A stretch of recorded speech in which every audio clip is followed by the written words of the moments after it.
செய்வோம். அதிகமான நேசித்த எங்களை வழிநடத்தி நல்ல அன்பின் பிதாவே, ஆசீர்வாதமாக நீ தந்திருக்கிற அருமையான பரிசுத்த ஓய்வு நாளுக்காக நன்றி செலுத்துகிறோம். இந்த மாதத்தின் கடைசி ஓய்வு நாளிலே கர்த்தருடைய ஆலயத்தின் பிரகாரங்களிலே ஆண்டவர் சுவாமி கர்த்தருடைய சமூகத்திலே நின்று ஆண்டவரை நோக்கி பார்க்கும்படியான கிருபையை நீ தந்திருக்கிறதுக்காக நன்றி செலுத்துகின்றோம்.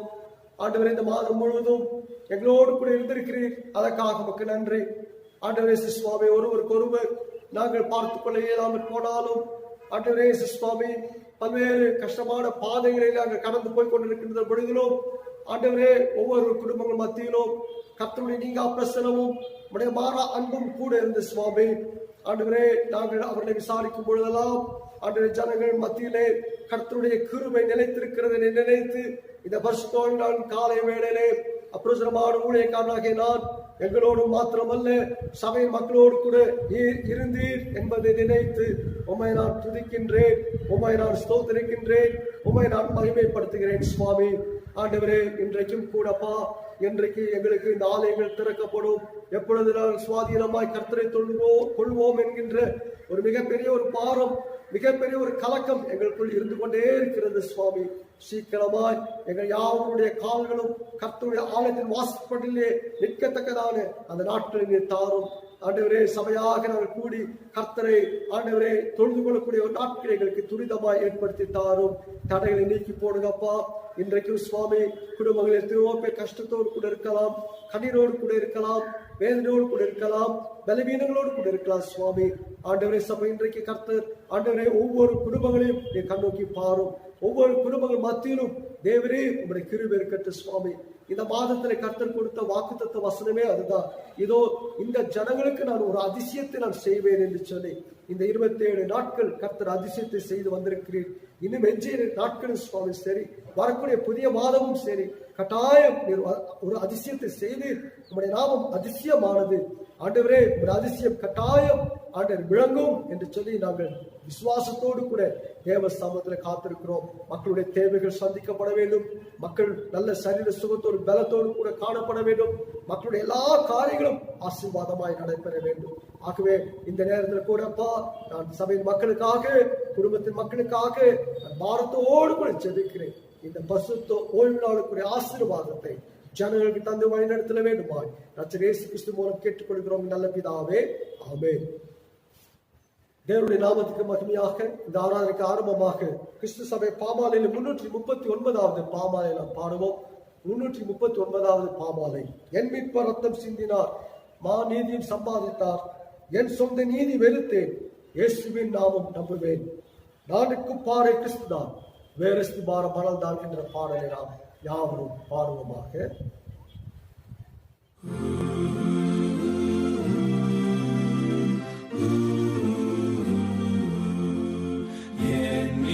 ரத்தம் சிந்தினார், ஆனிதையும் சம்பாதித்தார், என் சொந்த நீதி வெறுத்தேன், இயேசுவின் நாமம் நம்புவேன். நான் நிற்கும் பாறை கிறிஸ்துதான், வேறஸ்தி பாரம் மணல்தான், வேறஸ்தி பாரம் மணல்தான்.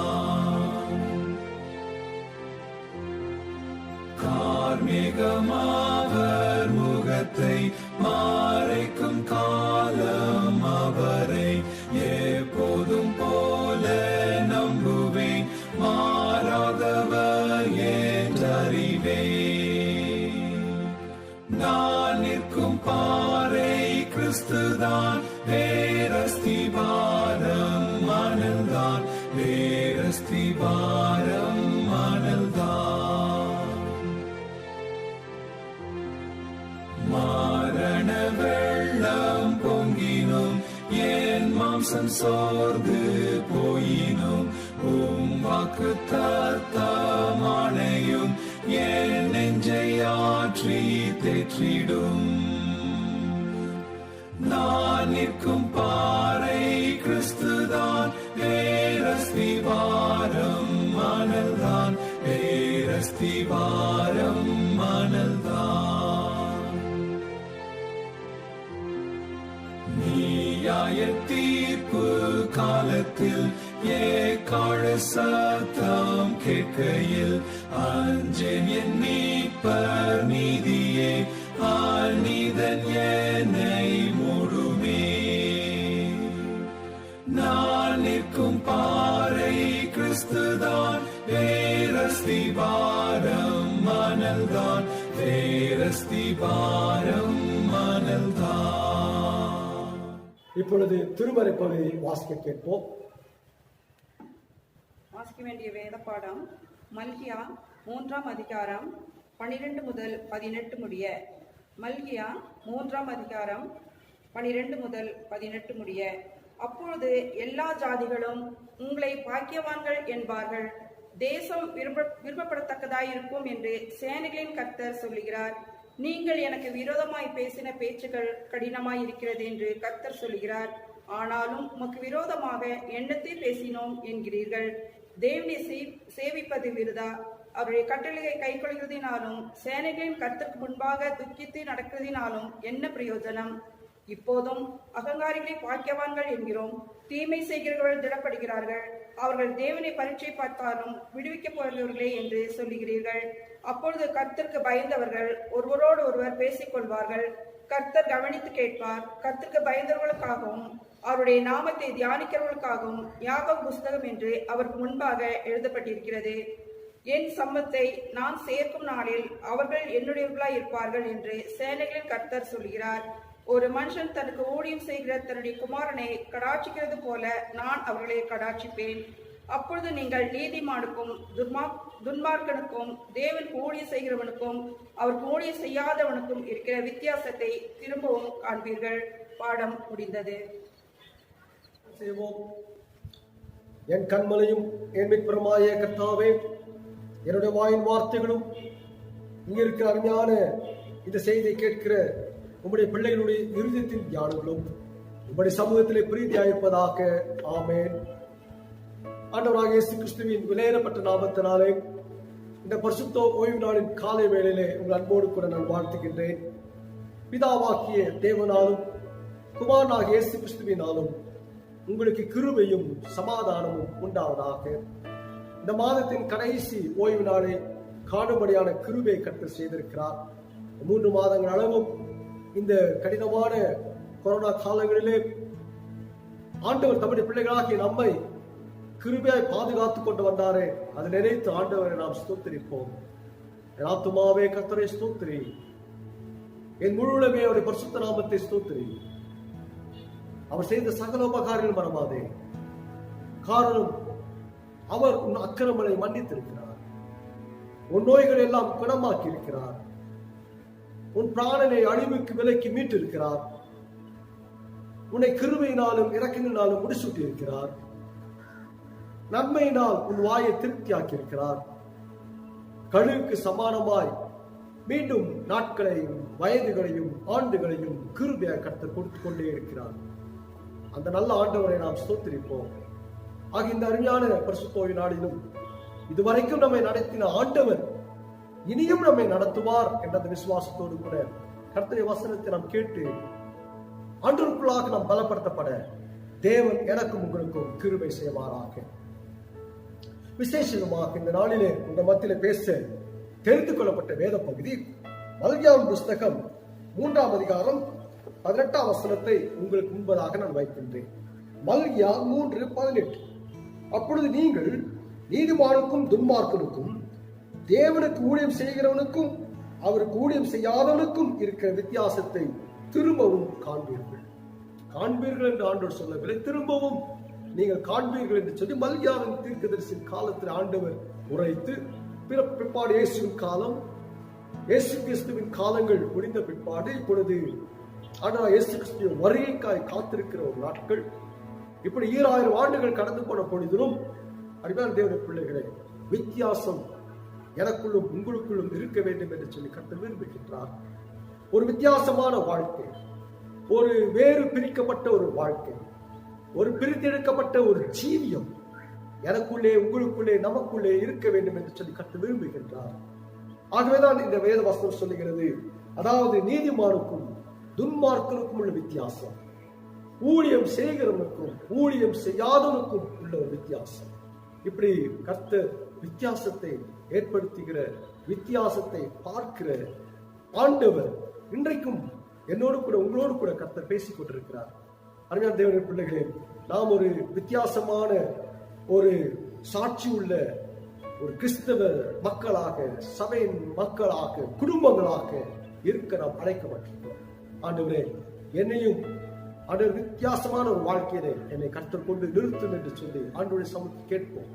அன்றைக்கு ஏசாயா சொன்னார், ஆண்டவரே, அசுத்த உதடுகள் உள்ள மனுஷன் மத்தியிலே நான் வாழ்ந்து கொண்டிருக்கிறேன், அசுத்த ஜீவியம் ஜீவிக்கிற பாவிகள் நிறைந்த மக்கள் மத்தியிலே நான் வாழ்ந்து கொண்டு வருகிறேனே என்று சொல்லி பிஞ்சினார். ஆண்டவர் அவருடைய நாவை தொட்டார், அவருடைய வாயை கர்த்தர் தொட்டார். பிற்பாடு அவன் பரிசுத்தமானான் என்று சொல்லி வாசிக்கிறார். ஒரு வித்தியாசமான ஒரு வாழ்க்கை, கர்த்தர் வித்தியாசப்படுத்தி பார்க்கிற கர்த்தர், நான் உங்களை பரிசுத்தமாக்குகிற கர்த்தர் என்று ஆண்டவராய் கர்த்தர் சொல்லுகிறார். என்னை போல நீங்களும் பரிசுத்தராய் இருப்பீர்களாக என்று கர்த்தர் விரும்புகிறார். அருமையான தேவனுடைய பிள்ளைகளே, இந்த கடினமான காலங்களிலே, இந்த கஷ்டமான காலம் ஆண்டவரே, கர்த்தருக்குள்ளாக ஏதோ ஒரு சின்ன சின்ன விஷயத்தில் நான் வித்தியாசமா இருக்கிறபடினால் தான் நம்மை ஆண்டவர் காப்பாற்றிக் கொண்டு வருகிறார்.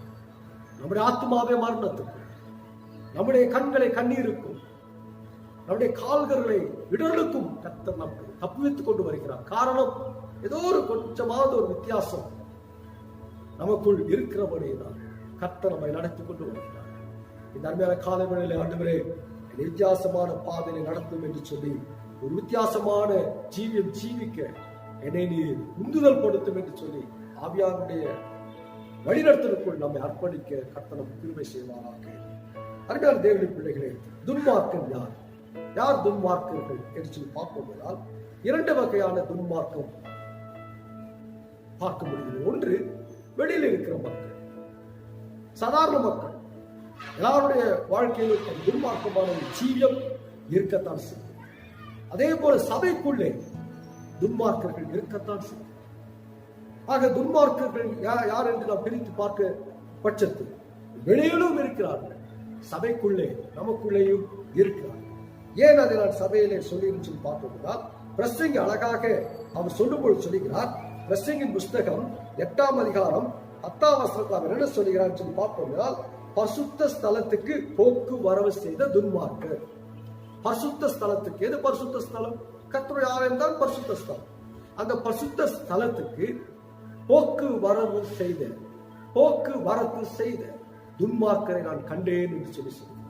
அருமையான தேவனுடைய பிள்ளைகளே, ஆலயத்துக்கு நாம் வருகிறோம், உண்மைதான். ஆலயத்திலே நாம் வேதத்தை வாசிக்கிறோம், சத்தியத்தை கேட்கிறோம், செபிக்கிறோம், கர்த்தருடைய ஊழியத்தில் எல்லாம் நாம் நிற்கிறோம், எல்லாம் செய்கின்றோம். அதே சமயத்தில் துன்மார்க்கமான ஜீவியமும் நமக்குள்ளே இருக்கிறதை நாம் மறந்து விட முடியாது. ஆகவேதான் கர்த்தர் சொல்கிறார், வெளியில ஒரு வித்தியாசம் இருக்கதான் செய்யும். வெளியில இருக்கிற ஜனங்கள் துன்மார்க்க ஜீவியம் ஜீவிக்கிற மக்கள் இருக்கிறார். ஆனால் நீ எப்படி இருக்கிறார்? உன்னுடைய வாழ்க்கையும் அந்த துன்மார்க்க ஜீவியம் இருக்கிறதே. சபையிலே வருகிற, பரிசுத்த ஸ்தலத்துக்கு வருகிற ஜனங்கள், நீங்கள், நாம் எல்லாருமே போக்குவரத்து செய்கிற மக்கள், வந்து போகின்ற மக்கள். நம்முடைய வாழ்க்கையில கூட அந்த துன்மார்க்கமான ஜீவன் இருக்கத்தான் செய்கிறது. ஆக நாம் யாரும் இல்லை, நான் யோக்கியவான் என்று சொல்லிக்கொள்ள முடியவே முடியாது. அது ஒன்று பிரசங்கி புஸ்தகத்தில் எழுதுகின்றார். சங்கீதக்காரன் தாவீது 50ஆம் சங்கீதத்திலே அவன் எழுதும் பொழுது என்ன எழுதுகிறான் சொல்லி பார்ப்போம். சங்கீதம் 50:17-18 அவன் சொல்லுகிறான், சிச்சை நீ பகைத்து என் வார்த்தைகளுக்கு பின்னாக எரிந்து போடுகிறாய், நீ திருடனை காணும் போது அவனோடு ஒருமித்து போகிறாய், விபசாரோடு உனக்கு பார்ப்போம். ஆக தாவீது சொல்கிறார், திருடன், பாவிகள், பலவிதமான பாவ செயலில் ஈடுபடுகிற மக்களோடு கூட உனக்கு தொடர்பு கொண்டு அவளோடு கூட நீ ஒருமித்து போகிறாய், ஞானத்துக்கு வருகிறாய், வேதத்தை வாசிக்கிறாய், ஜெபிக்கிறாய், எல்லா ஆவிக்குரிய ஜீவியத்தில் இருக்கிற நீ அதே சமயத்தில் இந்த ஜென்ம சுவாபமும் உன்னிடத்தில் உண்டே என்று சொல்லி தாவீது எழுதி வைத்திருக்கிறார். ஆண்டவருடைய சிக்ஷை நீ ஏற்றுக்கொள்வது கிடையாது. ஆண்டவர் இயேசு கிறிஸ்து என்ன சொல்கிறார்? இந்த நியாயப்பிரமாணத்தையும் இந்த கட்டளையும் நீ செய்வாயால் உனக்கு இந்த ஆசீர்வாதம், இந்த நியாயப்பிரமாணத்தையும் இந்த கட்டளையில் நீ மீறுவாயால் இந்த சாபம். அப்ப ஜனங்கள் என்ன ஏற்றுக்கொள்ள விரும்புகிறார்கள்? அவர்கள் அந்த ஆசீர்வாதத்தை ஏற்றுக்கொள்ள முடியவில்லை. அந்த ஆசீர்வாதமான பாதைக்குள் வருவதற்கு அவர்கள் முன் வருவதில்லை. என்னதான் வந்தாலும் சரி பார்த்துக் கொள்ளலாம் என்று சொல்லி பாவத்திலும் பாவ விழும்பிலும் இருக்கிறவர்கள் கர்த்தருடைய தண்டனையை அவர்கள் ஏற்றுக்கொள்வது கிடையாது. கர்த்தருடைய கோபாக்கினை ஏற்றுக்கொள்வது கிடையாது. கர்த்தருடைய சிக்ஷையை ஏற்றுக்கொள்ளக்கூடாது. உதாரணமா நான் சொல்ல போகிறேன், இன்றைக்கு இந்த கொரோனா தொற்று, இன்றைக்கு இருக்கிற இந்த கொடிய பங்கஸ், இந்த கொடிய தொற்றினுடைய வீரியம், இதெல்லாம் நாம் பார்த்து கொண்டுதான் இருக்கிறோம். இது ஒரு சிக்ஷை, இது ஒரு நிந்தனை, இது ஒரு போராட்டமான ஒரு வாழ்க்கை நம்ம எல்லாருக்குமே. இதை பார்த்த மாத்திரத்திலாவது நீ திருந்துவாய், உனக்கு நலமா இருக்கும் என்ற அந்த வசனத்தின் கோட்பாடை தான் இந்த இடத்துல சொல்லப்பட்டிருக்கு. அது யாருக்கோ வந்து போகிறது, எனக்கு இன்னும் வரவில்லை. எத்தனை பேர் மறித்து போய் விட்டார்கள் தான் உண்மைதான். என்னுடைய பக்கத்தில் இருக்கிற மக்கள், குடும்பத்தின் மக்கள் எத்தனை பேர் இழக்க நான் கொடுத்து விட்டேன் தான் உண்மைதான். ஆனால் இந்த கொரோனாவை பார்த்த பிற்பாடு, இந்த பாதிப்புகளை பார்த்த பிற்பாடு, இந்த மரணங்களை பார்த்த பிற்பாடு, இந்த உபத்திரங்களை பார்த்த பிற்பாடு, இந்த கடினமான சூழ்நிலையின் காலங்களில் நீ பார்த்த பிற்பாடு, இது ஒரு சிக்ஷை. இதை நீ மனதில் சிந்தித்து இதை ஏற்றுக்கொண்டு உன்னுடைய வாழ்க்கையை நீ சரிப்படுத்தாமல் போகும் பட்சத்தில் நீ யார்? நான் யார்? துன்மார்க்கன். அதுதான் வேதம் சொல்றது. இதை நீ பார்த்தும் நீ திருந்தவில்லை என்றால், இன்னும் நீ பாவத்தினோடு, பாவத்தின் மக்களோடு, பாவத்தின் செயல்பாடுகளோடு கூட நீ ஒருமித்து போய் கொண்டிருப்பார்கள் துன்மார்க்கன். ஆகவே துன்மார்க்கர்கள் யார்? சபையிலே வெளியில் இருக்கிற மக்களை பற்றி நமக்கு கவலை. ஆண்டவர் என்ன சொல்றார்? துன்மார்க்கனுக்கும் நீதிமானுக்கும் உள்ள வித்தியாசத்தை தான் நான் உண்டு பண்ணுவேன், நீ அதை பார்ப்பீர்கள் என்று ஆண்டவராகிய கர்த்தர் சொல்லியிருக்கிறாரே. அப்படியால இன்றைக்கு நாம் பார்ப்போம், எல்லாரும் போகிற வழியே நான் போகிறேன் என்று சொல்லக்கூடிய ஒரு வாழ்க்கை கிறிஸ்தவ வாழ்க்கை அல்ல.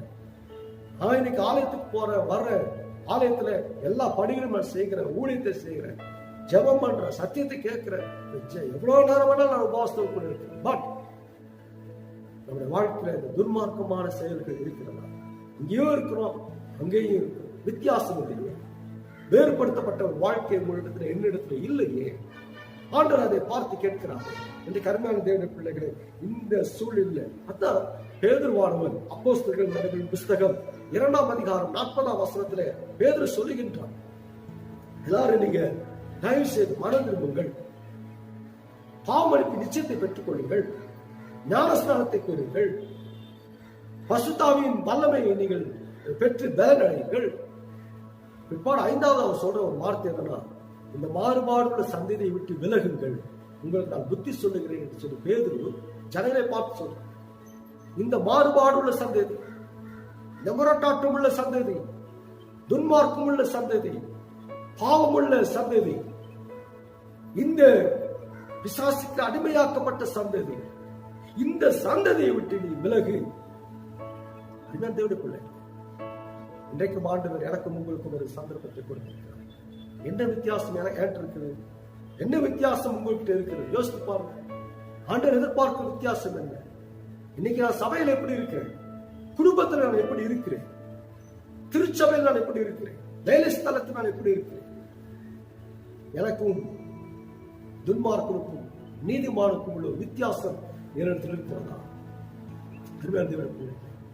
வேத வசனங்கள் நமக்கு கோடிட்டு காட்டுகிறது. ஆக நாம் எந்த நிலையில் இருக்கிறோம் என்பதை நீங்களும் நானும் அறிந்து கொள்ள அழைக்கப்பட்டது. இது துன்மார்க்கமான மக்கள் மத்தியிலே யார் துன்மார்க்கமான ஜீவிக்கிறார்கள் என்பதை இந்த வேதத்தின் அடிப்படையில் பார்ப்போம். அடுத்தது நீதிமான் யார்? நீதிமான் யார்? நீதிமானை கண்டுபிடிப்பது எப்படி? அப்ப நீதிமான் யார் என்று பார்த்தோம் என்றால், யோபு 25ஆம் அதிகாரம் 4ஆம் வசனத்தில் சொல்லப்பட்டிருக்கிறது, நீதிமான் ஒருவனும் இல்லை. அது உண்மை, 100க்கு 100 உண்மை. நீதிமான் யாருமே கிடையாது.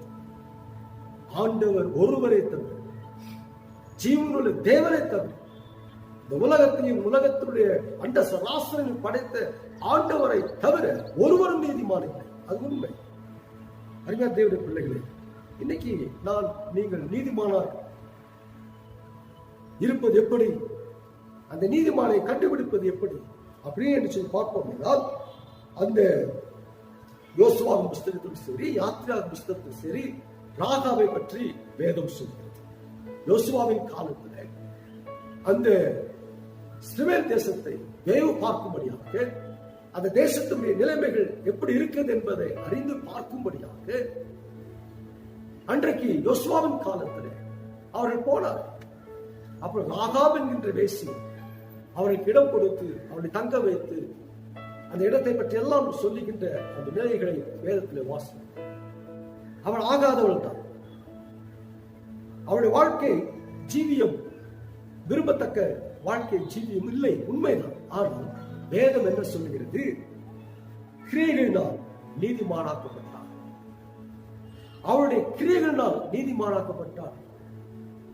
என்னன்னா, யோசுவாவுடைய ஜனங்கள் அந்த வீட்டில் தங்கும் பொழுது ஆண்டவர் செய்த அற்புதத்தை எல்லாம் கேட்ட பிற்பாடு ஆண்டவர் மேற்பட்ட கிருபைகளை என்று எதிர்பார்க்கிறார். உனக்கு அந்த கிருபைகளை கட்ட தந்திருக்கிறார். உன்னுடைய பாவங்களை கழுவு, அக்கிரமங்களை விட்டு விலகி ஆண்டவருக்கு திரும்பு, அப்பதான் கர்த்தர் சேவத்தை கொடுப்பார், ஆசீர்வாதத்தை கொடுப்பார் என்று சொல்லி யோசுவாவும் ஜனங்களும் கட்டாயம் சொல்லி இருக்கக்கூடும் ராகாபுக்கு. ஆகவேதான் ராகாபு அவள் மனம் திருந்தவனாய், மனம் மாறினவளாய் அந்த மக்களை அவன் வீட்டில் வைத்திருந்தார், பாதுகாத்தார். ஆகவேதான் அவளுடைய கிரியை பற்றி வேதம் சொல்லி அந்த கிரியினால் அவள் நீதிமானாக்கப்பட்டாள் என்று சொல்லப்படுகிறார். அருமையான தேவனுடைய பிள்ளைகளே, நீங்களும் நானும் நல்ல கிரியை, நல்ல செயலை செய்தோம் என்றால் அதுலதான் நீங்கள் நானும் நீதிமானாக்கப்படக்கூடிய ஒரு வாழ்க்கையை நாம் பெற்றுக்கொள்ள முடியும். ஆக நீதிமான் யார்? இன்னைக்கு நீங்கள் நானும் நம்முடைய கிரியைகள், நம்முடைய செயல்களில் நாம் நீதிமானாக கருத முடியும். நீதிமானாக கர்த்தரை பார்ப்பார். உங்களுடைய வாழ்க்கையில் நல்ல செயல்கள் இருக்கிறதா? நல்ல செயல்பாடுகள் இருக்கிறதா? நல்ல கிரியைகளை நாம் செய்து கொண்டிருக்கிறோமா? என்னுடைய எண்ணத்திலே, என்னுடைய சிந்தனையிலே, என்னுடைய செயலிலே நான் கர்த்தர் விரும்புகிற காரியத்தை நான் செய்யக்கூடியவனாக என்னுடைய கிரியைகள் இருக்கிறதா? வேதம் சொல்லுங்கள், உன்னுடைய கிரியைகள் அழுக்கான கந்தைகள் என்று சொல்லப்பட்டது. உன்னுடைய செயல்கள் கர்த்தருக்கு பிரியமான செயல்கள் அல்ல. உன்னுடைய செயல்கள் கர்த்தரால் அருவருக்கப்பட்ட ஒரு காரியங்களா இருக்கிறது. இன்னைக்கு நீங்கள் நானும் ஆண்டவருடைய சமூகத்தில் கேட்போம், ஆண்டவரே, என்னுடைய செயல்கள், என்னுடைய காரியங்கள், நான் என்னென்ன செய்யறேன், ஆண்டவருக்கு பிரீதியா இருக்கிறதா? ஆண்டவருக்கு ஏற்புடையதா இருக்கிறதா? நான் நல்லதை செய்வேன், நல்ல காரியங்கள் நான் செய்வேன், நல்ல யோசனைகள் நான் யோசிக்கிறேன், நல்ல நினைவுகள் இருக்குமேனா, நல்ல உள்ளம் இருக்குமேனா, நான் ஒரு நீதிமான். ஆகவேதான் ராகாப் அவள் கெட்டவள். அவள் எப்பொழுது கர்த்தருக்கு தன்னை ஒப்பு கொடுத்து அவள் மாறினாள், அவள் நல்ல கிரியை செய்தாள், அவளுடைய கிரியைகளினாலே நீதிமானாக்கப்பட்டாள் என்று வேதம் சொல்லும். அவள் நல்ல செயலை செய்தபடினால் வேறுபட்ட ஒரு பாவியும் கூட நீதிமானாக்கப்பட்டாள். காரணம், அவள் கர்த்தருக்குள்ளாய் தன்னை ஒப்பு கொடுத்து அவள் மாறினது. இன்னைக்கு அருமையான தேவனுடைய பிள்ளைகளே, ஆண்டவர் எனக்கும் உங்களுக்கும் அந்த நல்ல செயலை செய்ய வேண்டும் என்று கர்த்தர் விரும்புகிறார். ஆக நீதிமான் யார்? அவருடைய கிரியைகளினால் தான் நீதிமானை அறிந்து கொள்கிறார். அவருடைய செயல்களால் தான் அவன் நல்லவனா கெட்டவனா என்று வேதத்தின் அடிப்படையில் அறிந்து கொள்ள முடியும். அது மாத்திரமல்ல, மத்தேயு சுவிசேஷம் 1:19 யோசேப்பு பற்றி வேதம் என்ன சொல்கிறது? யோசேப்பை பற்றி, நீதிமான், அவன் ஒரு நீதிமான், அவன் அவமானப்படுத்தாதவன். யோசேப்பு, மரியா, அந்த சம்பவம் நமக்கு எல்லாருக்கும் தெரியும். அந்த மரியாதை ஏற்றுக்கொள்ளக்கூடிய ஒரு சூழ்நிலை. ஆனா அப்பேற்பட்ட ஒரு நிர்பந்தமான சூழ்நிலையில் கூட அவன் அவமானப்படுத்தவில்லை, அவனும் தன்னை அவமானப்படுத்திக் கொள்ளவில்லை. இதுதான் ஒரு நீதிமான். அவமானம் என்று சொல்லி பார்ப்பது கேவலம். அவன் மனைவியும் அந்த மரியாள் அவனையும் கேவலப்படுத்தவில்லை, அவனையும் தன்னை கேவலப்படுத்திக் கொள்ளவில்லை. 2 காரியம். ஆகதான் அவன் நீதிமான் என்று சொல்லி யோசேப்பை பற்றி வேதம் சொல்லி. இந்த காலவேளையில் கூட நீங்கள் நானும் நம்முடைய வாழ்க்கையில கேவலமான ஒரு வாழ்க்கை, கேவலமான ஒரு ஜீவியம், நம்மை அவமானப்படுத்துகிற ஒரு ஜீவியம் இருக்குமே, நாம் நீதிமானா இருக்கவே முடியாது. இவன் யோசிப்புடைய வாழ்க்கையில் பாருங்க, அவன் அவமானப்படுத்தப்படாமல் இருந்தான், அவனும் மரியாதை அவமானப்படுத்தவில்லை. ஆக அவனுக்கு நீதிமான் என்று பெயர் வேதத்தில் சொல்லப்பட்டது. இன்னைக்கு அருமையான தேவனுடைய பிள்ளைகளை, நம்மை பார்த்து எவ்வளவு பேர் நம்மை அவமானப்படுத்துகிறார்கள். ஏன் நம்மை பார்த்து அவமானப்படுத்துகிறார்கள்? ஏன்னா என்னுடைய வாழ்க்கை அவமானப்படுகிற அளவுக்கு போய் கொண்டிருக்கிறது. சொல்லிலே சுத்தம் இல்லை, வார்த்தையிலே சுத்தம் இல்லை, உண்மை இல்லை. நம்முடைய நடக்கையிலே உண்மை இல்லை, நம்முடைய அன்றாட வாழ்க்கையில கிறிஸ்தவர்களுடைய தன்மைகள் இருக்கிறதா? கேவலமான ஒரு வாழ்க்கை வாழ்ந்து கொண்டு வருகிறோமே.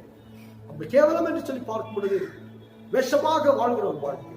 வீட்டில் ஒரு வேஷம், குடும்பத்தில் ஒரு வேஷம், வேலைஸ்தலத்தில் ஒரு வேஷம், ஆலயத்தில் ஒரு வேஷம், ஒரு வித்தியாசமான வாழ்க்கை இல்லையே. அவன் யோசிப்பு பாருங்க, அவனோட வாழ்க்கை மரியாதை அவமானப்படுத்தி அவரும் அவமானப்படுத்திக்கொள்ளாகாதபடிக்கு கர்த்தருடைய பாதத்திலே அவர் எல்லாவற்றையும் ஏற்றுக்கொள்ளக்கூடிய ஒரு மனப்பக்குவத்திலே அவன் இருந்தான். இன்றைக்கு இந்த காலை வழியிலே அருமை தேவனுடைய பிள்ளைகளே, ஒன்றை நீங்கள் புரிந்து கொள்ளுங்கள், நானும் புரிந்து கொள்கிறேன். கேவலமான வாழ்க்கை வேண்டவே வேண்டாம். கர்த்தர் சொல்கிறார், வித்தியாசமான வாழ்க்கை வாழ. நீதிமான் என்றால் அவனுடைய வாழ்க்கையில கேவலமான புத்தி இருக்காது, கேவலமான வாழ்க்கை இருக்காது, கேவலமான சிந்தனை இருக்காது. அவன் தான் நீதிமான். ஆண்டவர் சொல்றார், அவமானப்படுத்துகிற சூழ்நிலையிலே ஒருபோதும் நீ செல்லாது. இன்னைக்கு என் நிமித்தமாய் உங்கள் நிமித்தமாய் ஆண்டவருடைய நாமம் அவமானப்படுத்தப்படுகிறது, தூஷிக்கப்படுகிறது, கேவலப்படுத்தப்படுகிறது. காரணம், நான் நீங்கள் ஆண்டவர் எதிர்பார்க்கிற நீதிக்குரிய செயல்கள், நீதிமானுக்குரிய தகுதிகள், அழுக்கு அழுக்கு பாவம் இழுக்கு எல்லாமே நான் சொல்லிக்கொண்டே போகலாம். நேரம் சமயம் போதும். ஆண்டு சத்தாண்டுகளே, எனக்கு வித்தியாசமான வாழ்க்கை. இயேசு கிறிஸ்து பற்றி வேதம் சொல்லி அவர் ஒரு எல்லாரை காட்டிலும் இயேசுதான் நீதிமான். அவரை போல ஒரு நீதிமான் இந்த உலகத்தில் யாரும். அப்ப ஆண்டவராக இயேசு கிறிஸ்து பற்றி ஏசாயா என்ன சொல்லுகிறார்? ஏசாயா 50ஆம் அதிகாரம் 6ஆம் வசனத்திலே எல்லாருடைய அவமானத்தையும் அவர் தம் மீது ஏற்றுக்கொண்டார். அந்த அப்பேற்பட்ட ஒரு நீதிமான் எல்லாருடைய அவமானம், எல்லாருடைய கேவலமான செயல்களை அவர் நம்மை ஏற்றுக்கொண்டு நம்ம எல்லாருக்கும் மீட்பு கொடுத்தார். இன்னைக்கு நீ கேவலமாய் வாழ வாழ இயேசுவை நீ சிலுவையிலே கேவலப்படுத்தி அவரை சிலுவையில் அறைந்து கொண்டே நானும் நீங்கள் எவ்வளவு அவமானமாய் வாழ்ந்து கொண்டிருக்கிறோம். எந்த இடத்திலும் சரி ஆண்டவரை நாம் அவமானப்படுத்திக் கொண்டே இருக்கிறோம். ஆண்டவர் நமக்கு தருணத்தை கொடுக்கிறார், கிருபையை கர்த்தர் கொடுத்திருக்கிறார். இன்னைக்கு ஆண்டவருடைய சமூகத்தில் நாம் கேட்க மாட்டவரே, எனக்கு ஒரு வித்தியாசமான வாழ்க்கை இருந்தார். ஆகவேதான் பிலாத்துடைய மனைவி அவர் சொல்லுகிறார், அவர் ஒரு நீதிமான். அவளுக்கு வந்த ஒரு சொப்பனம், அவர் ஒரு நீதிமான், அவருக்கு எந்த ஒரு கேடும் நீ செய்யாது என்று சொல்லி பிலாத்தை பார்த்து அவர் சொல்லுகிறார். பாருங்க, அப்பேற்பட்ட ஒரு நீதிமானுக்குரிய ஆசீர்வாதம் ஆண்டவராக இயேசு கிறிஸ்துவின் செயல்களிலே காணப்பட்டது என்று சொல்லிப்பார். இன்னைக்கு நீங்கள் நானும் இயேசுவை பின்பற்றுகிறார்கள். தேவனுடைய பிள்ளைகளே, துன்மார்க்கன் யார், நீதிமான் யார் என்பதை கர்த்தருடைய வசனத்தின் மூலமாக அறிந்து கொள்ள கர்த்தர் கிருபை செய்தார். இரண்டாவது, ஊழியம் செய்கிறவர்கள் ஊழியம் செய்யாதவர்கள் கொஞ்சம் வித்தியாசத்தை நீங்கள் காண்பீர்கள். ஊழியம் என்று சொல்லி பார்க்கும் பொழுது எல்லாருமே ஊழியம் செய்யும். வேதத்தை வாசிக்கிறோம், ஜெபம் பண்ணுகின்றோம், கர்த்தருடைய வார்த்தையை நாம் பிரசங்கிக்கின்றோம். இன்னுமாய் ஆலயத்தில் என்னென்ன வேலைகள் இருக்கிறதோ அதெல்லாம் செய்யணும். அது ஒரு ஊழியம், அதை கட்டாயம் செய்ய வேண்டும். வேதத்தில் என்ன சொல்லப்பட்டு பார்க்கிறதால் லேவியராகமம் 25ஆம் அதிகாரம் 55ஆம் வசனத்தில் சொல்லப்பட்டிருக்கிற யாவரும் ஊழியர்களே. வெறும் ஐயர் மாத்திரம், வேதாமத்தை தூக்குகிற சுவிசேஷகர் மாத்திரம் ஊழியக்காரர்கள் இல்லை. கர்த்தரால் அழைக்கப்பட்ட எல்லாருமே ஊழியக்காரர்கள். யாரா இருந்தாலும் சரி, தேவனால் தெரிந்து கொள்ளப்பட்ட எல்லாருமே ஊழியக்காரர்கள். அப்ப என்னன்னா, எல்லாருமே ஊழியம் செய்ய வேண்டும். எல்லாரும் ஆண்டவரை குறித்து பாட வேண்டும், அவரை போற்ற வேண்டும், அவரை துதிக்க வேண்டும், அவர் கட்ட காரியங்களில் நிற்க வேண்டும். இப்பேற்பட்ட எல்லா ஊழியர்களும் செய்கிறோம், உண்மைதான். ஆனா ஊழியம் செய்கிறவர்களுக்கும் ஊழியம் செய்யாதவர்களுக்கும் வித்தியாசம் என்று பார்க்கும் பொழுது அது மாத்திரம் ஊழியம் அல்ல. நான் பாடிட்டு ஜெபம் பண்ணிட்டு பிரசங்கம் பண்ணிட்டு சண்டே கிளாஸ் நடத்திட்டு அல்லது டீச்சர்ஸா இருந்துட்டு அல்லது நான் சபையினுடைய பொறுப்புகளில் இருந்துட்டு அல்லது நான் ஏதோ பல்வேறு காரணம் செய்துட்டு ஆண்டவருக்காக நான் ஊழியம் செஞ்சுட்டுன்னு சொல்லி போகிற ஒரு வாழ்க்கை, அந்த வாழ்க்கை அதோடு கூட நின்று போகிற ஒரு வாழ்க்கை. ஒரு வித்தியாசம் இருக்குது. என்ன வித்தியாசம் என்று சொல்லி பார்க்கணும்னால், அப்போஸ்தலர் நடவடிக்கை புஸ்தகம் 13ஆம் அதிகாரம் 36ஆம் வசனத்தில் வேதம் சொல்கிறது, தாவீது கர்த்தருக்கு தேவ சித்தப்படி ஊழியம் செய்து மரித்தார். தாவீது கர்த்தருக்கு தேவ சித்தப்படி ஊழியம் செய்து மரித்தார். அருமையான தேவனுடைய பிள்ளை, தாவீது ஆசாரியா? தாவீது பிரசங்கித்தாரா? தாவீது திருச்சபையினுடைய பிரதான ஊழியத்தில் இருந்தாரா? இல்லை. அவரை பற்றி வேதம் என்ன சொல்லுங்க? தேவ சித்தத்தின்படி ஊழியம் செய்து என்னென்ன செஞ்சாங்க. அவன் ராஜ்யபாரத்தை, அவன் ஆடு மேய்க்கிற பணியிலிருந்து ராஜ்யபாரம் ஏற்று மறிக்கிற வரைக்கும் தேவ சித்தம் என்னவோ தேவ சித்தத்தை அப்படியே அவருடைய வாழ்க்கையாக மாற்றிக்கிறார். வாழ்ந்துக்க அதுதான் ஊழியம். அதுதான் ஊழியம். வெறும் நான் பிரசங்கித்து விட்டேன், நான் ஜெபித்து விட்டேன், கர்த்தருடைய திருச்சபையில் நான் நின்று விட்டேன், அது மாத்திரம் ஊழியம். நீங்களும் நானும் ஆண்டவருக்கு பிரியமாய் வாழுகிற வாழ்க்கை பிரதானமான அதான் வீட்டிலே கணவனாக, மனைவியாக, பிள்ளைகளாக உங்களுக்கென்று கொடுக்கப்பட்டிருக்கிற பொறுப்பிலே நீங்கள் சரியா இருப்பீர்கள். அது ஒரு ஊழியம். கணவனுக்குரிய ஊழியம், மனைவிக்குரிய செயல்பாட்டினை செய்ய வேண்டும், அது ஊழியம். பிள்ளைகள் கர்த்தருக்கு பயந்து பெற்றோருக்கு கீழ்ப்படிந்து செய்ய வேண்டிய காரியங்கள் செய்வது ஊழியம். உனக்கு ஆர்டர் கொடுத்திருக்கிற தாளந்துகள், உனக்கு ஆர்டர் கொடுத்திருக்கிற பொறுப்புகள், வேலை ஸ்தலத்தும் சரி, ஊழிய பார்த்தும் சரி, எங்கிருந்தாலும் சரி, உன்னுடைய வாழ்க்கை ஜீவியம் சரியாக இருக்கிறது. வேதவர்த்தன் தாவீதை பற்றி ஆண்டவருடைய சித்தத்துக்கு படி எல்லாம் செய்தவனாய், ஊழியம் செய்தவனாய் மரித்தான் என்று சொல்லப்பட்டது. இன்னைக்கு நீங்கள் நானும் ஊழியம் செய்கிறதுக்கு ஊழியம் செய்யாத வித்தியாசம். பைபிளை தூக்குற நானும் என்னுடைய வாழ்க்கை முழுவதும் அது ஒரு ஊழியத்துக்குரிய தகுதியை உடையவதாக இருக்குது. எங்கள் வாழ்க்கை தான் சொல்வாங்க, பேச்சில் அல்ல, கிரியை காட்டுங்க. வெறும் வார்த்தையில் அல்ல, செயலில் காட்டுங்க. அதனால் பவுல் இன்னும் அழகாக சொல்லுகிறார். 2 கொரிந்தியர் 3ஆம் அதிகாரம் 2ஆம் வசனத்தில் வாசித்து பார்த்தால் அழகாக சொல்றார். 2 கொரிந்தியர் அந்த வசனத்தில் வாசிக்கிறேன். 2 கொரிந்தியர்ல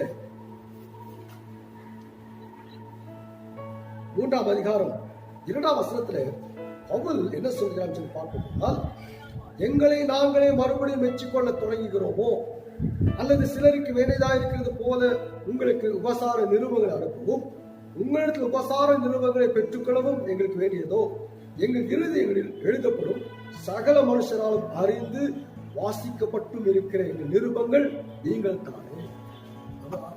பவுல் என்ன சொல்றாங்க? கொரிந்து சபைக்கு சொல்றாங்க, எல்லா நிருபங்களும் நீங்க தான்.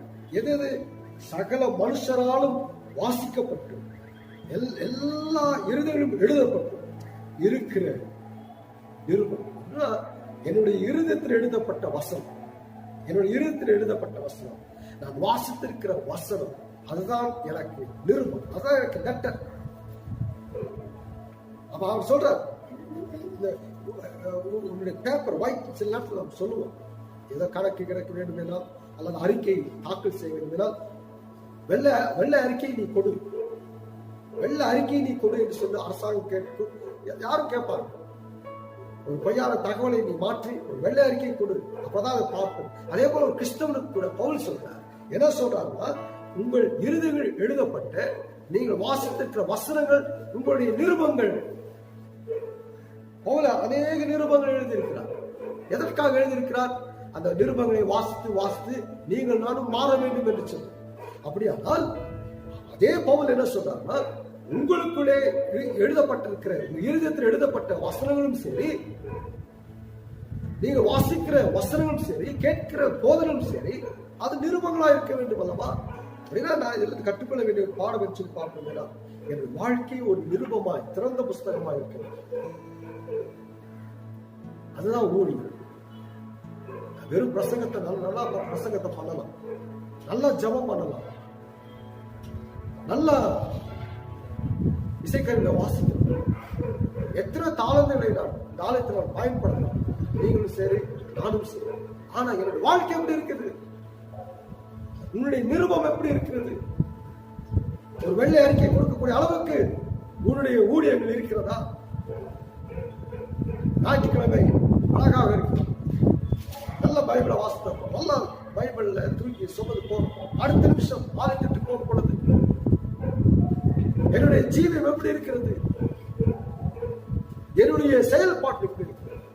அதுதான் தேவனுடைய பிள்ளைகளே, அதான் வேதம் சொல்லுகிறது. பவுல் சொல்கிறார், ஆவி, ஆத்மா, சரீரம் எப்பொழுது பரிசுத்தமோ தேவனுக்கு பிரியமுள்ள ஜீவ பலியாக ஒப்புக் கொடுங்கள். இதுவே நீங்கள் செய்யத்தக்க புத்தி உள்ள ஆராதனை. இன்னைக்கு அருமையான தேவனுடைய பிள்ளைகளே, ஊழியம் ரொம்ப ஜாக்கிரதையா அந்த ஊழியத்தின் காரியத்தை புரிஞ்சுக்கணும். ஒண்ணு, ஆண்டவர் கருத்த காரியங்களிலே கட்டாயம் ஊழியம் செய்ய வேண்டும். அதை ஆண்டவர் பார்க்கிறார், அதற்கு ஆசீர்வாதத்தை தருகிறார். அதே போல வேதத்தை சுமக்கிறார், அவர் வாழ்ந்து காட்ட வேண்டும். வாழ்க்கை எடுத்துக்காட்டாக அவருடைய வாழ்க்கை எல்லாவற்றிலும் தேவனால் அங்கீகரிக்கப்பட்ட ஒரு காரியமாக இந்த அனுபவங்கள் இருக்கிறதா என்று சொல்லி நீங்கள் நாம் இந்த வேதத்தின் அடிப்படையில் அறிந்து கொள்ள அழைக்கிறோம். இன்னொன்று, ஊழியம் நாடற்கென்று கட்டாயம் ஊழியம் செய்து கொண்டே இருக்க வேண்டும். சுவிசேஷத்தை நீ அறிக்கை செய்து கொண்டே இருக்க வேண்டும். எப்படியாவது ஆண்டவருடைய நற்செய்தியை நீ எந்த விதத்திலாவது நீ அறிவித்துக் கொண்டே இருக்க வேண்டும். அதை நீ மறந்து விடாது. எப்படியாவது உன்னுடைய ஜீவத்திலே இருக்கிற நாட்களிலே ஏதோ ஒரு ஆத்மாவை ஆண்டவர் என்னை கொண்டு வா. அதுதான் சுவிசேஷம், அதுதான் ஊழியம். நான் நன்றாக இருக்கிறேன், உண்மைதான். ஆண்டவருக்கு முன்பதாக ஒரு அப்பழுக்கற்ற வாழ்க்கை வாழ்கிறேன், உண்மைதான். ஆனால் ஆண்டவர் சொல்றார், நீ வெறும் கையனாய் என்னிடத்து வராது, ஒரு ஆத்மாவையாவது நீ ரட்சிப்பின் பாதை நடத்தி வா. அது ஒரு ஊழியம், அது ஊழியம். டைட்டானிக் கதையும் இருக்கிறது, டைட்டானிக் படமும் இருக்கிறது. அந்த டைட்டானிக்குடைய கடைசி சம்பவத்தை நீங்கள் பார்ப்பீங்கன்னா, டைட்டானிக் கப்பல் அவ்வளவுதான், அது மூழ்கக்கூடிய சூழ்நிலை இருந்தது. மூழ்கக்கூடிய சூழ்நிலை அதோடு முடிந்து விட்டது. அப்பொழுது அதுல இருந்த ஒரு ஊழியக்காரன் நீங்க பார்த்துக்கலாம், மேல் தட்டு கீழ் தட்டு அதுக்கு மேல இருக்க தட்டுல ஓடுகிறான். ஓடி ஓடி ஓடி கடைசி நேரம் அவ்வளவுதான். எல்லாரும் அவங்க கிட்ட அவங்க கடவுளத்துல அவங்க வேண்டிட்டு இருக்கிறாங்க, ஜெபம் பண்ணிட்டு இருக்கிறாங்க, காப்பாத்து. ஆனா இவன் அந்த நேரத்துல மேலையும் கீழையும் ஓடி அவன் சொல்ற ஒரு வார்த்தை, அக்செப்ட் ஜீசஸ், ஆண்டவராக இயேசு கிறிஸ்துவை ஏற்றுக்கொள்ளுங்கள்.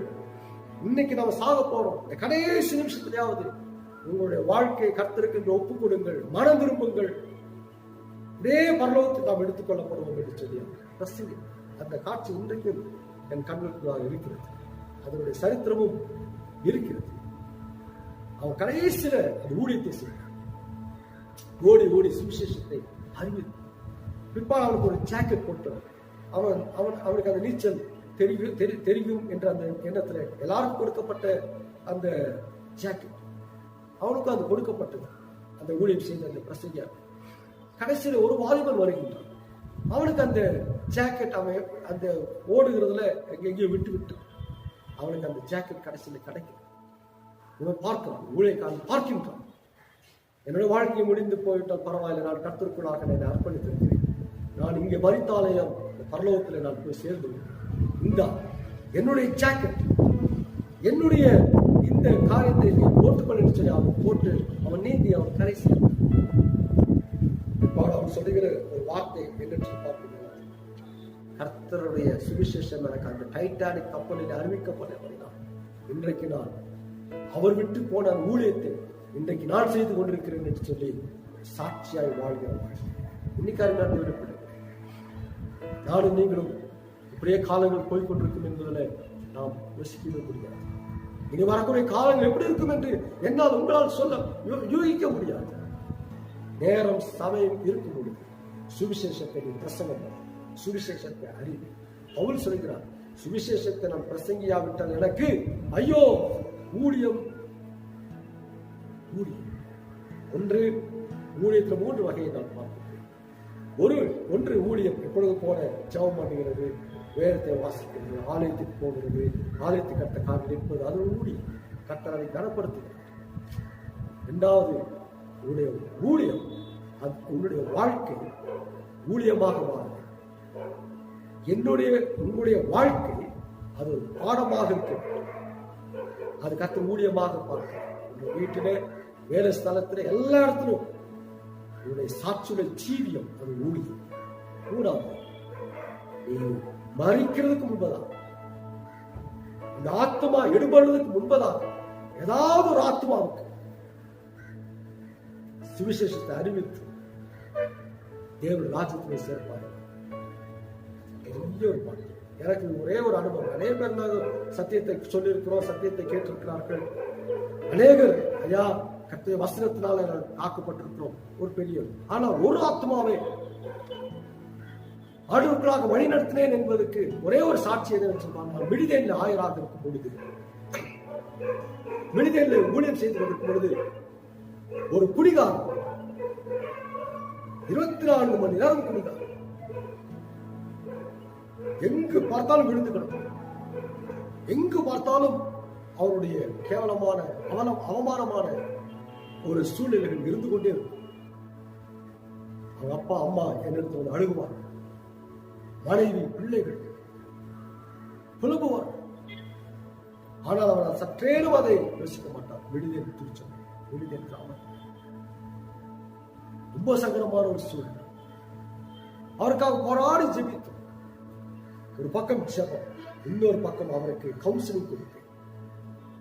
ஒவ்வொரு நாளும் எப்பெல்லாம் குடிச்சுட்டு இருப்பாங்க. என்ன பேசினாலும் சரி, அவர் வீட்டுக்கு நான் போவேன். அவருக்கு ஒரு கவுன்சிலிங் கொடுத்தா. ஆரம்ப காலத்தில் ஊழியத்து நாட்டு இருந்த நாட்கள் போய் அவருக்கு கவுன்சிலிங் கொடுக்கும் பொழுது முன்னாடியே பேசிக்கிட்டே முன்னாடியே குடிப்பார். ஆனாலும் நான் விடுவேன். எப்பயாவது ஒரு ஆத்மாவை ரட்சிக்கிறேன்.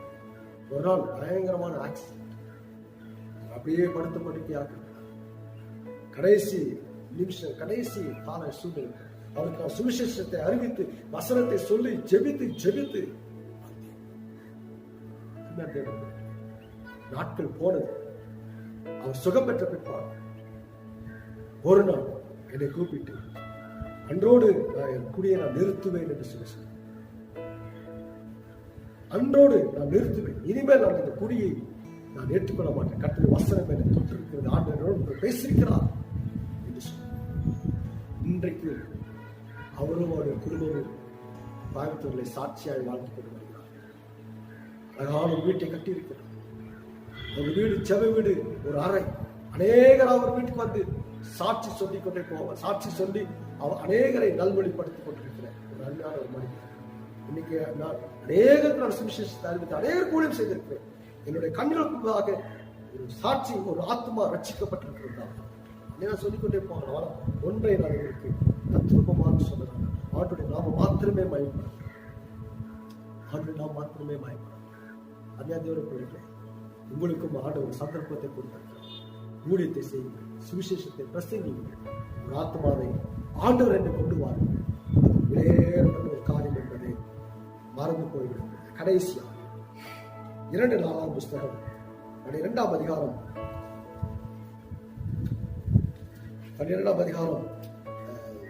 8ஆம் வசனம்.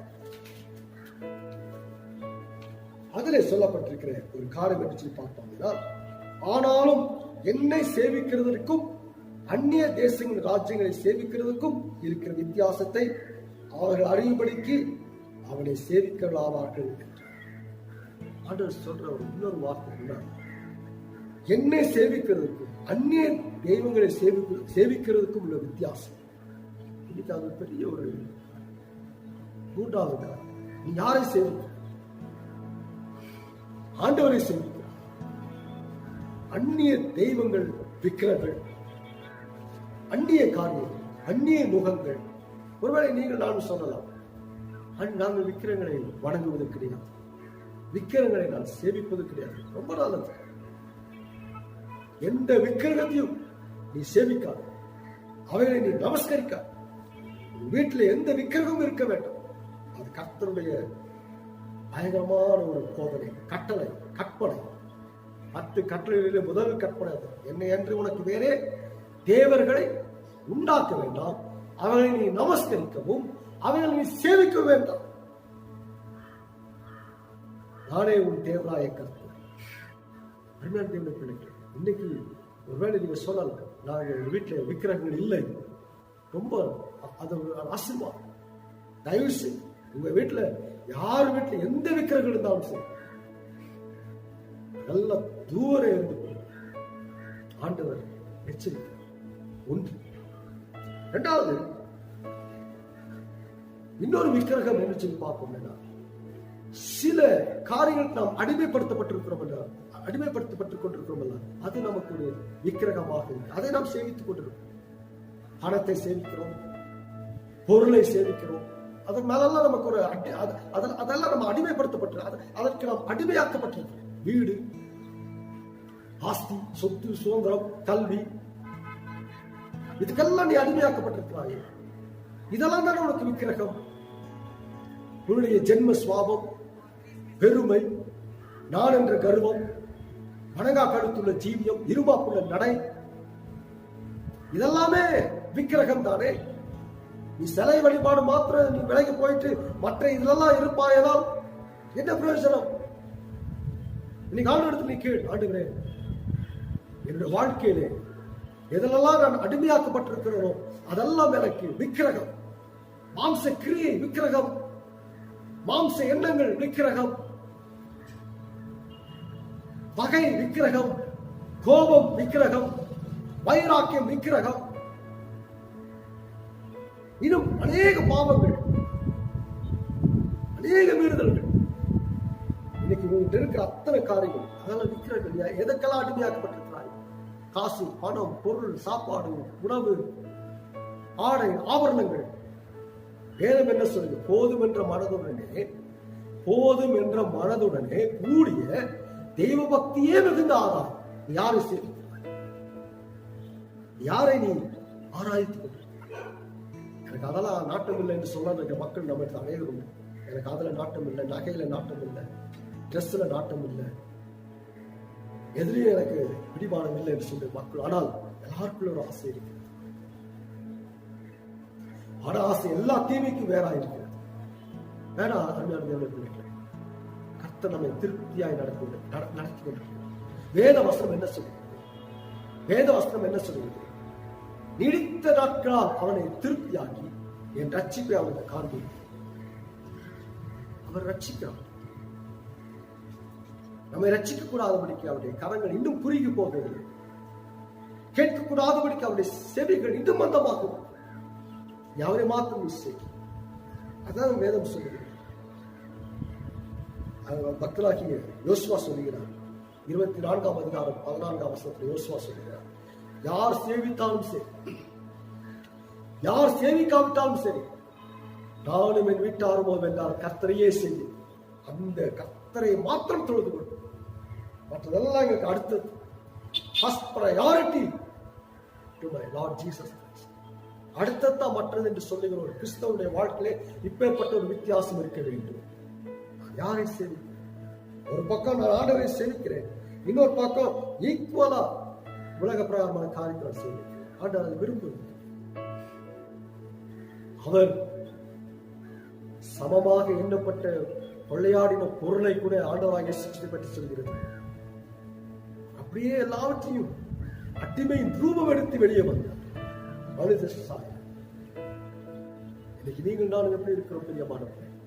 இந்த காலை வேளையிலே வித்தியாசமான ஒரு வாழ்க்கை சேவை ஆண்டவரை சேவிக்கிறது என்பது லேசான காரியம் அல்ல. ஆண்டவருக்காக வைராக்கியமாய் நிற்பது ஒரு லேசான காரியம் அல்ல. இந்த கொரோனா காலங்கள், இந்த மகா உபத்திரமான காலங்கள், இந்த பாடுகளின் காலங்கள் நமக்கு கற்றுக் கொடுத்திருக்கிறது. ஆண்டவரை சேவிப்பது என்பது லேசான காரியம் அல்ல. ஆண்டவருக்காக நிற்பது கடினம். பிசாசானவன் நாம் ஆண்டவருக்காக வைராக்கியமாய் நிற்க அவருக்காக நாம் முன்னாடி வர பிசாசானவன் பல உபத்திரங்களை கொண்டு வரும், பல தொந்தரவுகளை கொண்டு வரும், பல இழப்புகள், பல சவால்கள், பல கடினப்படும். ஆனால் நீங்கள் நானும் பின்வாங்கவே கூடாது. ஆண்டவரை சேவிக்கிற விஷயத்துல ஒரு முதல் அடி எடுத்து வைத்திருப்போம் என்றால் நான் போயிட்டே இருக்கணும். பிசாசு முட்களை கொண்டு வருவோம், பிசாசு இருளை கொண்டு வருவோம், பிசாசு மலையை மகுடுகளை கொண்டு வருவோம். தாண்டவே முடியாது, உண்மைதான். ஆனால் அதன் மத்தியிலே அதையும் தாண்டி போயிட்டே இருக்கும். பவுல் அழகாக சொல்லி கொடுக்கிறார். வசனத்தை நான் சொல்லி ஆண்டவருக்காக சேவிக்கிறது என்பது கடினமான ஒரு காரியம். அவர் சொல்றாரு, அப்போஸ்தலர் நடபடிகள் புஸ்தகத்துல 20ஆம் அதிகாரத்துல 19ஆம் வசனத்துல சொல்றாரு. அப்போஸ்தலர் 20:19 என்ன சொல்றாருன்னா, வெகு மனத்தாழ்மையோடும் மிகுந்த கண்ணீரோடும் யூதருடைய தீமையான யோசனைகளால் எனக்கு நேரிட்ட சோதனையோடும் நான் கர்த்தரை சேவித்தேன். அவர் சொல்றார், பவுல் சொல்றார். என்ன சொல்றாருன்னா, எனக்கு எவ்வளோ சோதனைகள் வந்தது, ஆண்டவருக்காக நான் நிற்க ஆண்டவருக்காக நான் ஓடும் பொழுது எனக்கு பல சோதனை. அவர் சொல்றாரு, அந்த சோதனைகள் மத்தியிலே அவர் என்ன சொல்றாருன்னா, வெகு மனத்தாழ்மை, அந்த தாழ்மைன்னு சொல்ற, வெகு மனத்தாழ்மையோடும் மிகுந்த கண்ணீரோடும் யூதருடைய தீமையான யோசனைகளாலும் எனக்கு நேரிட்ட எல்லா சோதனைகள் மத்தியிலும் நான் கர்த்தரை சேவித்தேன் என்று சொல்றேன்.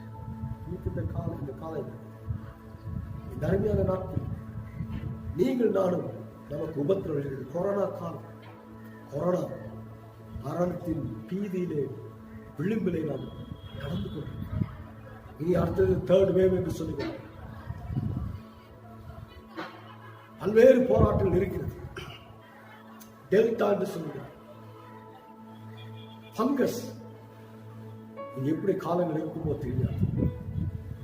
உபத்திரவங்கள், அதன் மத்தியிலே ஆண்டவரை சேவித்துக் கொண்டு, அவரை நீ ஆராய்த்துக் கொண்டு, அவரை நீ துதித்துக் கொண்டு. அதான் பவுல் சொல்றார், கண்ணீரோடும் எல்லா சோதனை மத்தியிலும், எல்லா சூழ்நிலை மத்தியிலும் தாழ்மையோடு கூட கர்த்தரை நான் செய்வேன். கருமையான தேவ பிள்ளைகளே, இதுதான் கர்த்தர் எனக்கு கற்றுக் கொடுக்கிறார். இந்த சூழ்நிலை ஆண்டவர்கிட்ட கேட்க மாட்டேன். எங்களுக்கு என்னுடைய குடும்பத்துக்கு இந்த காலங்கள் எப்படி இருக்கு தெரியலாது. வாழ்வாதாரங்கள் பயங்கர பிரச்சனையாக இருக்கிறது, பல கஷ்டம், பிள்ளைகளுடைய காரியங்கள் எப்படி நடக்கும், எல்லாம் தடைப்பட்டிருக்கிறது, எல்லாம் ஸ்தம்பித்திருக்கிறது. பலவீனங்கள் ஒரு பக்கம். ஆண்டவரே, இவர்கள் மத்தியில் தான் கணவன் மனைவி பிள்ளைகள் வாழ்ந்து கொண்டு வருகிறோம். வருமானங்கள் போதவில்லை. இன்னும் எங்களுடைய ஆவிக்குரிய ஜீவியத்தில் நாங்கள் முன்னேறி செல்ல முடியவில்லை. பல்வேறு உபத்திரங்கள், போராட்டங்கள், எப்படி எங்கள் காலங்கள் இருக்கும் என்று தெரியல. ஆனால் அவன் மத்தியிலும் நாங்கள் உண்மையை சேவிக்கிறோம். கண்ணீரோடு தான் நாங்கள் உண்மை சேவிக்கிறோம், வேதனையோடு கூட உண்மை சேவிக்கிறோம். உபத்திரங்கள் மத்தியிலே உண்மை நாங்கள் தொழுது கொண்டிருக்கிறோம், உங்களை ஆராதிக்கிறோம். ஆண்டவர் கர்த்தரை தொழுது கொள்கிறார் எவனும் ரட்சிக்கப்படும். யாரெல்லாம் கர்த்தரை தொழுது கொள்கிறார்களோ அவர்கள் ரட்சிக்கப்படுவார்கள். யாரெல்லாம் கர்த்தரை சேவிக்கிறார்களோ கர்த்தர் அவர்களை ஆசீர்வதிப்பார். ஒருவேளை நீ பின்வாங்கி போவேனால் ஆண்டவர் சொல்ற, என் ஆத்மாவும் மேல பிரியமா இருக்காது என்று கர்த்தர் சொல்ற. இந்த காலை வேளையிலே தேவனுடைய பிள்ளைகளே, ஒரு வித்தியாசமான ஒரு வாழ்க்கை. துன்மார்க்கனுக்கும் நீதிமானுக்கும் உள்ள வித்தியாசம், ஊழியம் செய்கிறவனுக்கும் ஊழியம் செய்யாதவனுக்கும் வித்தியாசம், கர்த்தரை சேவிக்கிறவனுக்கும் சேவிக்காதவனுக்கும் உள்ள வித்தியாசம். வித்தியாசமான பாதை நடத்தும், வித்தியாசமான வாழ்க்கையை தான், வித்தியாசமாய் எல்லாவற்றையும் செயல்பட, ஒரு வேறு பிரிக்கப்பட்ட, ஒரு பரிசுத்தமாக்கப்பட்ட, பிரித்தெடுக்கப்பட்ட வாழ்க்கை வாழ எனக்கு பலன் தாருங்கள் கேட்டு கர்த்தர் அவருக்கு பலனை.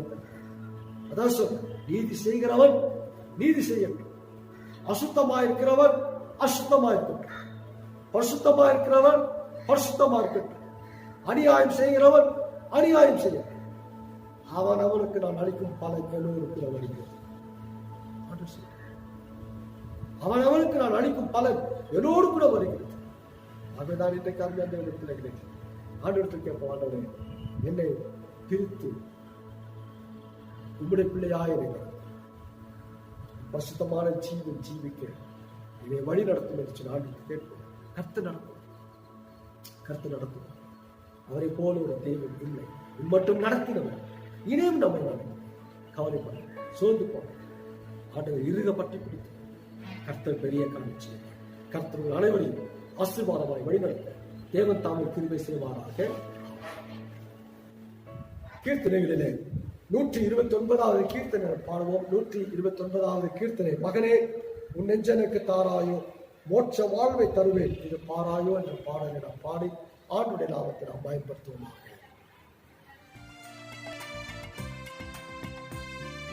மகனே உன் நெஞ்சனுக்கு தாராயோ, மகனே உன் நெஞ்சனுக்கு தாராயோ, மோட்ச வாழ்வை தருவேன் இது பாராயோ, மோட்ச வாழ்வை தருவேன் இது பாராயோ.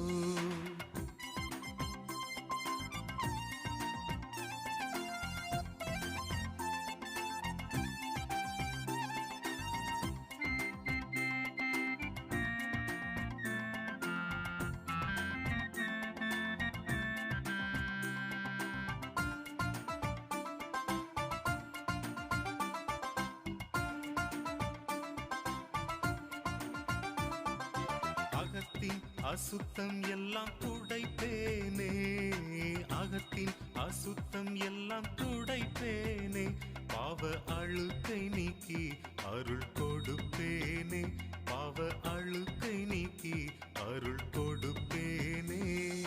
மகனே உன் நெஞ்சனுக்கு தாராயோ, மகனே உன் நெஞ்சனுக்கு தாராயோ, மோட்ச வாழ்வை தருவேன் இது பாராயோ, மோட்ச வாழ்வை தருவேன் இது பாராயோ.